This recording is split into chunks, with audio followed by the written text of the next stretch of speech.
Welcome to Bond and Bondage Helpline, where we untangle human emotions. No safe word required. I'm Stella Black.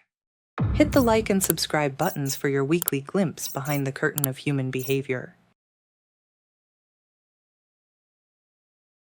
Today we dive deep into a topic that hides in plain sight. It's visible in our magazines, movies, social feeds, and even in the way doctors often talk about weight. We're talking about the pursuit of thinness, especially when it's rooted not in health, but in appearance, not in strength, but in submission, not in self-care, but in the male gaze. From the perspectives of a physician, a geriatric specialist, and a registered dietitian, I've gathered information to guide you through a story that many of us unknowingly live out. A story of how our choices around food and our bodies, especially during our teenage years, can echo across decades. When we diet to be thin, often it's not for ourselves. It's for approval. It's for acceptance. And this pressure to disappear, to take up less space, to be liked more than we are healthy, can shape our biology and psychology in powerful, lasting ways. In this talk, I'll show you how the pursuit of thinness during adolescence leads to health complications in middle and old age. I'll also explore how it undermines independence in later life. But more importantly, I want to offer a framework for reclaiming your health, for making choices rooted in your own values, not someone else's gaze. The origin of the pressure. Let's begin with a difficult truth. The beauty standard for women, thin, small, delicate, is not an organic truth. It's a social construct. Historically, male-dominated cultures have idealized women who are not just physically small, but also socially compliant. When you walk through a grocery store aisle or scroll through social media, you're bombarded with images of female bodies sculpted into a narrow ideal, models with collarbones like coat hangers, influencers selling detox teas, celebrities celebrating how quickly they bounced back after childbirth. Young girls absorb these messages early. They learn that their worth is tethered to desirability, and desirability is defined by someone else's preferences. In short, they learn to view themselves through the male gaze. This gaze is more than just visual. It's structural. It influences how much space women are allowed to take up, both literally and figuratively. And extreme dieting is one of the tools that enforces that smallness. We don't just diet to feel better. Often we diet to be more lovable, more admired, less threatening. And when that mindset takes hold in adolescence, a time when the body is supposed to grow, stretch, and mature, it sets the stage for physiological sabotage. Physiology of a starving teen. Let's now talk science. Adolescence is a critical window of physical development. It's when you build your future body, you accumulate bone mass, you establish hormonal rhythms, your brain matures. When you diet severely during these years, especially if you fall into patterns of extreme restriction, fasting, or purging, you aren't just losing fat. You're shortchanging your future resilience. Bone density peaks between ages 18 and 25. If you undereat during those years, you may never reach optimal bone mass. This matters. In old age, low bone density means a much higher risk of osteoporosis and fractures. One bad fall could change everything, but it doesn't stop there. Malnutrition affects the heart, reducing cardiac muscle mass. It slows your metabolism, making you feel cold, fatigued, and mentally foggy. It impacts menstruation. Many teens with restrictive eating lose their periods, a red flag that the body is shutting down reproductive functions to conserve energy. The brain is especially sensitive. Undereating alters neurotransmitter levels like serotonin and dopamine, leading to increased anxiety, depression, and obsessiveness. These effects can persist for years even after someone resumes normal eating. Every system suffers, and unfortunately, because so much of this damage is silent, it's easy to ignore it until it's too late. Nutrient deficiencies that age you early. Let's shift now to the nutritional lens. When people diet, they often focus on calories, but what's lost in that equation is nutrient density.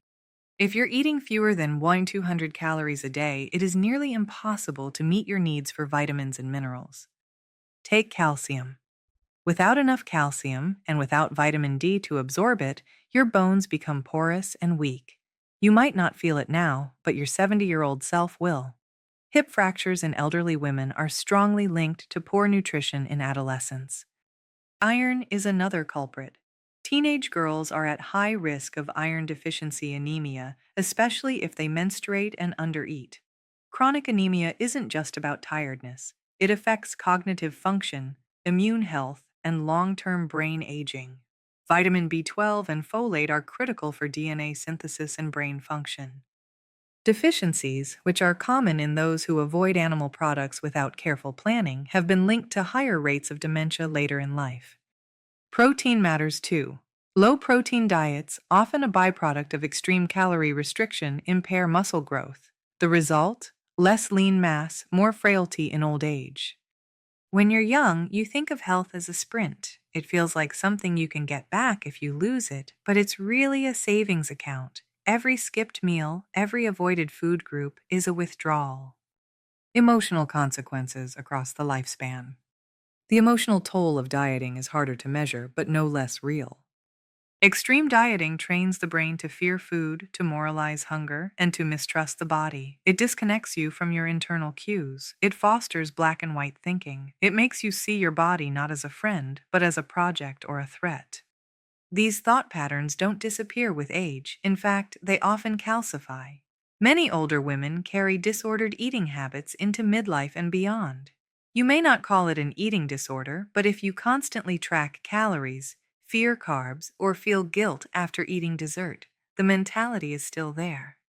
This emotional rigidity can limit social engagement, spontaneity, and joy. It can also contribute to isolation and depression, two major risk factors for cognitive decline in the elderly. And here's the kicker: chronic dieting and stress are neurotoxic. Long-term studies show links between disordered eating and increased risk of dementia. The brain, like the body, thrives on nourishment and variety. Restriction is its enemy. What aging alone looks like. Imagine you're 80, you live alone, maybe your partner has passed, or you never married, your children live far away. Your independence relies on your physical health. Can you get out of a chair unassisted, climb stairs, carry groceries? Remember to take your medications, prepare meals? If you spent your early life under eating, your later life will be harder. Low bone density means a higher fall risk, and in old age, a fall is not just a fall, it's a potential death sentence. 1 in 5 people who break a hip die within a year. Low muscle mass, a result of lifelong protein restriction or lack of resistance training, means sarcopenia. Sarcopenia leads to frailty, reduced mobility, and loss of independence.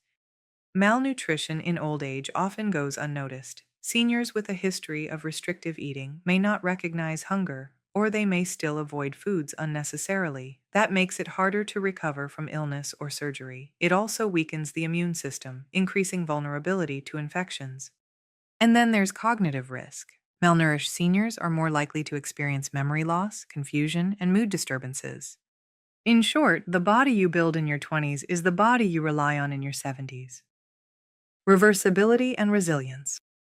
The body is resilient, the brain is plastic, and healing is possible. Even after years, sometimes decades, of restrictive eating, there is potential for regeneration, for rebuilding strength, and for cultivating a new relationship with food and self. If you start nourishing yourself today, no matter your age, you can improve outcomes. Nutrient repletion can help restore hormonal balance. Energy availability can return your metabolism to normal. Cognitive fog can lift. Periods can resume. The gut microbiome, which suffers under starvation, can flourish again with fiber-rich whole foods. Weight-bearing exercise can increase bone density, especially in areas like the hips and spine. Resistance training can rebuild muscle, even in your 70s or 80s. The body is not done with you until you are done with it. A nutrient-dense diet, rich in omega-3s, B vitamins, minerals, protein, and healthy fats, can replenish your stores and protect your brain from further degeneration. Therapy can rewire your thoughts, help you identify and challenge the internalized messages of diet culture, and promote emotional flexibility. Joy, spontaneity, and connection can return as food anxiety wanes. You don't have to eat perfectly, but you do have to eat enough. You have to trust your body again. You have to believe that health is more important than thinness, that life is richer when it's not defined by numbers on a scale. You also have to unlearn the myth that shrinking makes you better. It doesn't, it just makes you disappear. Health is not invisibility, it is vitality. Choose to take up space. Choose strength over submission. Choose fuel over fear. Choose a life that sustains you. So here's the truth. The pursuit of thinness for its own sake is a trap. It keeps you focused on how you look, not how you feel. It robs you of energy, time, and joy. It sets you up for a fragile future. But you can opt out. You can choose to eat, not just survive. To move, not just burn calories. To live, not just impress. You can reclaim your body not as a battlefield, but as a sanctuary. Because health isn't about being admired, it's about being able. Able to walk, to cook, to travel, to dance, to age with grace and autonomy. It's about mental clarity, strong bones, laughter around the dinner table, and the freedom to enjoy your food without guilt. If we stop seeing our bodies as problems to be solved, we can start seeing them as partners to be cared for. That is not indulgence, that is wisdom. Thank you for spending this time with me. Whether you are 17 or 70, you deserve to be nourished. You deserve a life that is not just long, but also full.